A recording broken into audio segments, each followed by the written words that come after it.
के बीच में गई वो, और बहुत पढ़ी लिखी महिला हैं, शालीन हैं, विनम्रता के साथ उनका पूरा मूवमेंट हमने उस समय देखा, तो तब ये संकेत मिल रहा था उनके मूवमेंट को देख के कि ये शायद एमएलए के लिए दावेदारी करेंगी, ये तैयारी कर रही हैं। अच्छा, प्रभात तोमर गुड्डू भी मजबूत लीडर हैं, रालोद के हैं, उनकी भी यहाँ दावेदारी मजबूत है जी। संजय गुर्जर हैं आरएलडी के नेता, उनकी भी वहाँ दावेदारी मजबूत है। अब डॉक्टर साहब सवाल ये है कि ये तमाम लोग तो रालोद के आरएलडी कैडर के हैं, बीजेपी ये प्रयास कर रही है कि इस सीट को अगर ऐतिहासिक मतों से जीतना है तो यहाँ जैसे ब्राह्मण हैं, ठाकुर हैं, जाट हैं, गुर्जर हैं, उनका ये अपना ये मत है कि इस सीट से इन्हें किसको टिकट ना दिया जाए और टिकट दिया जाए अति पिछड़े को। अगर अति पिछड़े को टिकट नहीं दिया, इन किसको टिकट दे दिया, तो ये डर है कि कहीं अति पिछड़ा गुस्से में सपा की तरफ ना चला जाए। क्योंकि जब मेंबर ऑफ पार्लियामेंट का चुनाव हुआ तो इसमें बड़ी संख्या में जो अति पिछड़ा जो वोटर है वो दीपक सैनी की तरफ चला गया था सपा की ओर, और बहुत ज़्यादा अंतर से उसके हार में हुई लोकसभा चुनाव में। और ये सही बात भी है कि अगर अति पिछड़े पे यहाँ दांव रालोद खेलती है तो रालोद फिर बहुत मजबूत स्थिति में होने वाली है। अब आप देखो कि जो टिकट हुआ है सपा का, जो सपा का टिकट हुआ कादिर राणा की पुत्रवधू है और बाबू मुनका दली की बेटे हैं। तो अब ये भी कयास लगाए जा रहे हैं कि यहाँ मलखान सिंह सैनी पहले विधायक रहे हैं, इनके दामाद रणवीर सैनी हैं, तो चूँकि मुनका दली एक तरफ पार्टी का वफादारी निभाएंगे और दूसरी ओर बेटी के लिए भी कहीं ना कहीं करेंगे, तो उन्हें लगता है कि अगर बेटी को जिताना है तो जो भाजपा की सोच है, जो भाजपा चाह रही है कि हम अति पिछड़े में टिकट देंगे, को टिकट दिया जाए, वो कहीं ना कहीं सेंधमानी करेंगे कि जो बीजेपी और रालोद का कोर वोटर है वहाँ सेंधमानी हो सकता है। ऐसा सुना जा रहा है कि मीरापुर में बसपा का टिकट बदला जाए, और रणवीर सैनी चूँकि प्रबल दावेदारी है इनकी और बहुत ज़्यादा शोर मच रहा है कि रणवीर सैनी को बसपा टिकट हो जाए। चूँकि सैनी वोटर्स की संख्या अच्छी खासी है सीट पे, और यहाँ कवाल जो है जहाँ पर मुजफ्फरनगर का दंगे की शुरुआत हुई थी वो भी इसी में पड़ता है।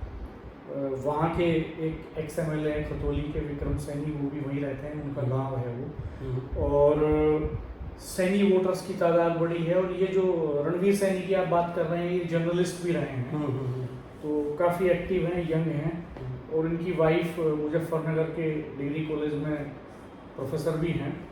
तो ये बात सही है, इनका नाम बहुत तेज़ी से उभर के सामने आया है। और खाली मुझे लगता है ये कि खाली मुनकाद अली का ही मामला नहीं है कि ये समीकरण तो दरअसल बहन जी भी बिठाती हैं। सोशल इंजीनियरिंग की बड़ी एक्सपर्ट तो वही मानी जाती हैं, बीजेपी से पहले तो सोशल इंजीनियरिंग के फॉर्मूले को वही काम कर रही थी। तो ये तो उन्होंने भी भांप लिया होगा कि जब समाजवादी पार्टी से एक मुस्लिम कैंडिडेट आ गया है, तो अगर बीएसपी से भी मुस्लिम कैंडिडेट आता है तो जाहिर तौर पर एक डिवीजन होगा, और बहुत सफलता किसी के हाथ लगने वाली है नहीं। अगर कुछ निकलेगा तो फिर अदर बैकवर्ड कास्ट से ही कुछ निकलेगा। तो ये बात आपकी सही है कि वो सैनी, क्योंकि अगर सैनी देखो ये मीरापुर में बड़ा वोट बैंक वहाँ मुस्लिम है, उसके बाद में अगर बात करें तो दलित है, दलित के बाद सबसे बड़ा वोट बैंक सैनी है। मतलब अति पिछड़े की अगर हम बात करें, सैनी है, पाल है, प्रजापति है, कश्यप है, ये बड़ा वोट बैंक है। और अगर बसपा ने दांव खेला, भाजपा का जो कोर वोटर है, अभी तक सैनी तो भाजपा कोर वोटर है, अगर सैनी को टिकट दिया तो कहीं ना कहीं जो भाजपा गठबंधन है उसके लिए मुश्किल खड़ी हो सकती है।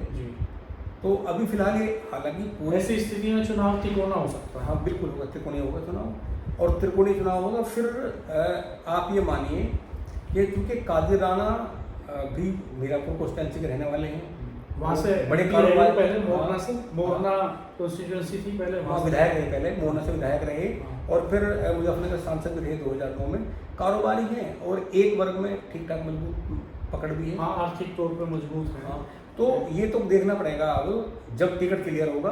और ये भी तय है कि अगर रालोद में जैसे बात चली है कि वह भाजपा का कैंडिडेट हो जाए, रालोद का सिंबल हो जाए, तो कुछ हो सकता है, ऐसा हो सकता है। और अगर ऐसा होता है, अगर भाजपा का जो भी लीडर होगा वो चुनाव लड़ेगा और सिंबल रालोद का होगा, तो कहीं ना कहीं भाजपा की मंशा ये है कि रालोद और बीजेपी के बीच में खटास है 2022 के चुनाव को लेकर, वो फिर खटास दूर हो जाएगी।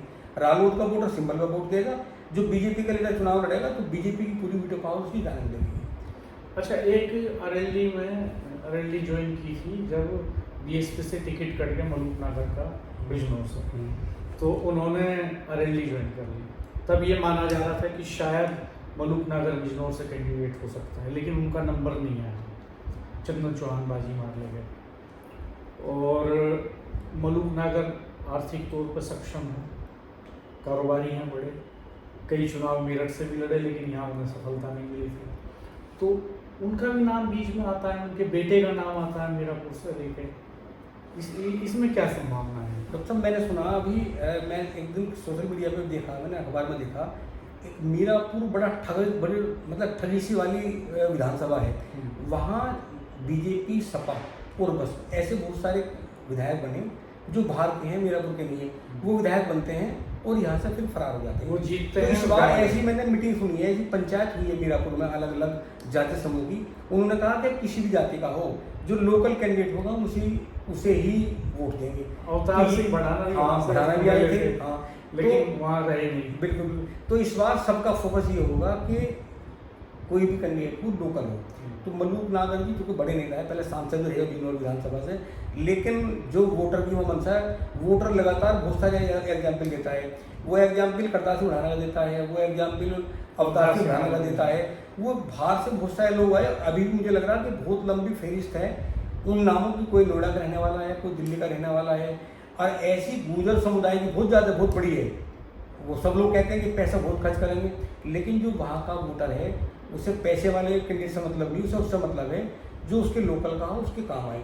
तो मुझे लगता नहीं कि मलूक नागर बड़े नेता हैं, उन पर जयंत चौधरी कोई दांव खेलेंगे, क्योंकि जयंत चौधरी और भाजपा इन दोनों की सलाह मशवरा के बिना कोई प्रत्याशी नहीं करेगा। और इनकी निगाह अति पिछड़े पे बिल्कुल नहीं। इन्हें पता है कि ये 4 जातियाँ लोग सब ब्राह्मण, ठाकुर, जाट, गुर्जर, इन चारों जातियों को टिकट ना मिले, इसकी कहीं ना कहीं मैंने सुना है भाजपा के लोगों ने कहा है कि इन चारों वर्गों को टिकट ना दो अगर सीट जीतनी है, क्योंकि सामने बहुत मजबूत प्रत्याशी समय है।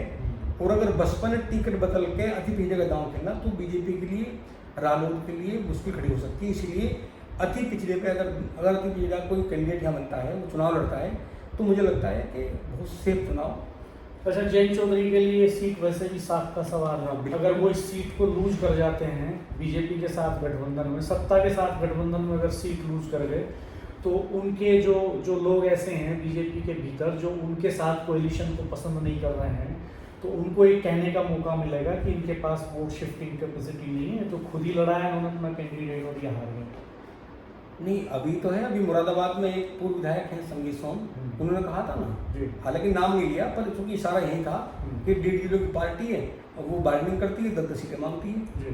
अभी देखो हार जीत के आप देखो कि जैसे मुजफ्फरनगर में ऐसा श्राप लगा हुआ है, जब मुजफ्फरनगर में रालोद भाजपा गठबंधन का चुनाव कोई प्रत्याशी लड़ता है मेंबर पार्लियामेंट में तो हार जाता है। जब संजीव बालियान इंडिपेंडेंट भाजपा का चुनाव लड़ते हैं, जब वो 2014 में लड़ते हैं तो जीतते हैं 4.5 लाख मतों से।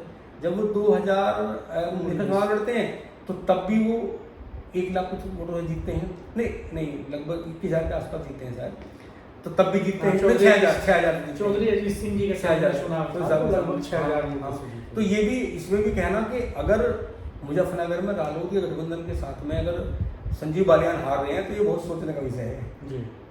तो हो सकता है कि कहीं इसीलिए ये सब देखते हुए भी ये कहा गया हो कि नेता बीजेपी का सिंबल डाल होगा ताकि आपस में कम्युनिकेशन बना रहे। एक सीट उत्तराखंड में थी जहाँ उपचुनाव हुआ विधानसभा का, मंगलोर, वहाँ अवतार सिंह बढ़ाना को बीजेपी ने टिकट दिया था। करतार सिंह बढ़ाना को दिया था, अवतार सिंह बढ़ाना के भाई बढ़ाना बंधु जो हैं वो पैराशूट लीडर्स हैं, और वो पैराशूट से कहीं भी लैंड करते हैं, कहीं भी विन करते हैं, और 5 साल बाद फिर दूसरी सीट बदल देते हैं, और 5 साल उस इलाके में दिखाई नहीं देता है जो जनता उनके बारे में है वो। हालांकि अवतार सिंह बढ़ाना मेरठ से एमपी रहे, मेरठ में सक्रिय भी रहे, और फिर खतौली से करतार सिंह बढ़ाना रहे, तो 5 साल खतौली वाले उन्हें ढूंढते रहे, पोस्टर भी लग गए उनके वहाँ पर।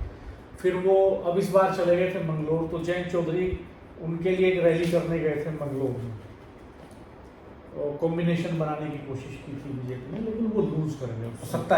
सत्ता है और जाट वोटर्स भी ठीक संख्या में, शाम दाम दंड भेद पूरा इस्तेमाल किया। ये ऐसा आरोप लगा कि पुलिस और प्रशासन का पूरा इस्तेमाल किया गया जी। ऐसे वीडियो बहुत वायरल हुए, वोटिंग परसेंटेज मुस्लिम्स का डाउन हो जाए इसकी कोशिश सरकारी मशीनरी कर रही थी। पूर्व मुख्यमंत्री गिरफ्तार हो गए उसमें हरीश रावत जी, बवाल भी हुआ चुनाव के दिन, और कांग्रेस जीत गई वहाँ। तो इसलिए डॉक्टर साहब मेरा इसलिए ये है मानना कि आप बताइए उत्तरांचल छोटा स्टेट है और उत्तरांचल में वहाँ जहाँ बीजेपी के पक्ष में तमाम सब कुछ माहौल बीजेपी के पक्ष में था और प्रत्याशी ऐसा करतारसी बनाना जिसका एक पूरा जिसने माहौल जो आर्थिक तौर पर मजबूत है, बिल्कुल और सोशली भी स्ट्रॉन्ग है उस इलाके में। तो अब मुझे लगता है कि ये तो इसलिए हार रहे हैं कि अब लोकल लेवल पे जब लोकल लेवल पे लीडरशिप मजबूत होती है तो बाहर के प्रत्याशी को लोग बर्दाश्त नहीं करते हैं। करतारसी बढ़ाना एक अपनी जाति के लिए लोकप्रिय हो सकते हैं और तमाम वोटर के लिए लोकप्रिय नहीं हो सकते हैं। कहीं ना कहीं अब ये शुरू होगी कि लोकल लेवल पे जो लीडरशिप डेवलप हुई है अगर वो उसे इग्नोर करेगा तो फिर जीत नहीं मिलेगी। अच्छा, एक चीज़ और भी है कि ये बेल्ट थोड़ा बगावती तेवर वाली है भी। खतौली में लोग सत्ता को हरा देते हैं, उपचुनाव होता है तो खतौली में जो है अरेंजी का कैंडिडेट जीत जाता है, और ठीक इसी तरह कैराना में उपचुनाव होता है तो अरेंजी के टिकट पर तबस्सुम हसन जीत जाती हैं। तो ये बेल्ट इस मामले में है भी थोड़ा करिश्माई लेवल की, तो चुनौती तो निश्चित तौर पर अरेंजी के सामने बड़ी है। डॉक्टर साहब बड़ी है। खतौली में एक समीकरण दूसरे थे जी। खतौली में जिस समय चुनाव हुआ देखो बीजेपी के खिलाफ एंटी इनकम्बेंसी तो है ना, मानना पड़ेगा। और पश्चिम यूपी में जैसे खतौली की बात है वहाँ जो एंटी इनकम्बेंसी की भरपाई करने वाला वोटर है वो तो बीजेपी के साथ गठबंधन हो गया। उस समय क्या था कि रालोद अलग था, रालोद ने सपा के साथ चुनाव लड़ा और जो आज़ाद समाज पार्टी के मुखिया हैं चंद्रशेखर वो लगातार वहाँ प्रचार प्रसार में बहुत मेहनत उन्होंने की जयंत चौधरी जी के साथ में, तो वो पूरा एकदम बड़ा वोट बैंक एक साथ इकट्ठा। दूसरा जो वहाँ प्रत्याशी था पूर्व विधायक विक्रम सैनी, वो तमाम जातियों के लोगों को तमाम कम्युनिटी को बहुत ज़्यादा कड़वी बात बोलते थे, उनसे गुस्सा भी था। तो वहाँ तो हुई हार की वजह ये भी थी। लेकिन मुझे लगता नहीं कि मीरापुर में बहुत ज़्यादा है क्योंकि बीजेपी जो गठबंधन है इसका वहाँ बड़ा वोट बैंक है और जिस वोट बैंक के सहारे वो चुनाव में उतरेंगे वो वोट बैंक बड़ा है।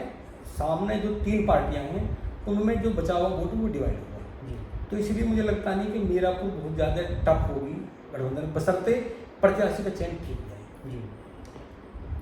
तो दोस्तों ये मीरापुर के समीकरण हैं। हम अगले वीडियो में चर्चा करेंगे गाजियाबाद के समीकरणों पर, कुंदरकी के समीकरणों पर, खैर के समीकरणों पर और मिल्कीपुर तक भी जाएंगे। लेकिन अभी चर्चा को यहीं विराम देते हैं। आप हमारे चैनल को सब्सक्राइब कीजिएगा, बेल आइकन प्रेस कर दीजिएगा, नोटिफिकेशंस ऑल कर दीजिएगा ताकि आपको सारे वीडियोस मिलते रह सकें। और राजेश भाई साहब आपका बहुत धन्यवाद कि आपने समय दिया और एक गहन विश्लेषण आपने हमारे सामने रखा यहाँ। और लंबे समय से चूंकि आप राजनीतिक गतिविधियों को वेस्टर्न यूपी में कवर करते रहे तो आपके अनुभव का लाभ निश्चित तौर पर हमने यहाँ ले लिया है। तो बहुत धन्यवाद आपको बहुत बहुत धन्यवाद। और लगातार पूरे प्रदेश में संवाद करेंगे, जिन 9 विधानसभाओं पे चुनाव होना है सब पे संवाद करेंगे, पूरा तथ्यात्मक पूरा विश्लेषण जो हमारे दर्शक हैं उनके सामने रखेंगे और बीच बीच में हमारी कोशिश भी रहेगी कि ग्राउंड से भी कुछ रिपोर्ट्स दें आपको। तो धन्यवाद दोस्तों, नमस्कार।